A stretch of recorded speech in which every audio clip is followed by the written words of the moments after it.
ஜிபியின் ஆறாவது உறுப்பு a into r power 5 ஓட வேல்யூ 972 மற்றும் அதன் பொது விகிதம் r3 எனில் அதன் எட்டாவது உறுப்பு a r power 7 அதோட மதிப்பை கண்டுபிடிக்கணும். a r power 7 a into r power 5 into r square எழுதலாம். a r power 5 ஓட value 972 into r squared 3 squared பண்ணா 972 into 9 equal to 8748. இப்போ இதுக்கான ஆன்சர் ஆப்ஷன் டி. ஓகேங்களா? இப்போ இதை ஃபார்முலா சப்ஸ்டியூட் பண்ணி காட்டுறவங்களுக்கு so GP formula tn is equal to a into r power n minus 1. t6 equal to a into r power 6 minus 1 equal to a into r power 5.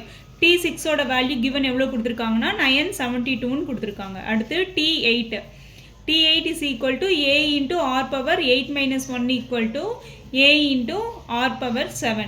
இப்போ இதை தான் நம்ம எப்படி ஸ்ப்ளிட் பண்ணுறோன்னா a into r power 5 into r ஸ்கொயர்னு எழுதுகிறோம். a into r power 5 ஓட value 972, r ஸ்கொயர்னா 3 ஸ்கொயரோட வேல்யூ. இப்போ 972 into 9 equal to 8748. இதுதான் t8 ஓட வேல்யூ.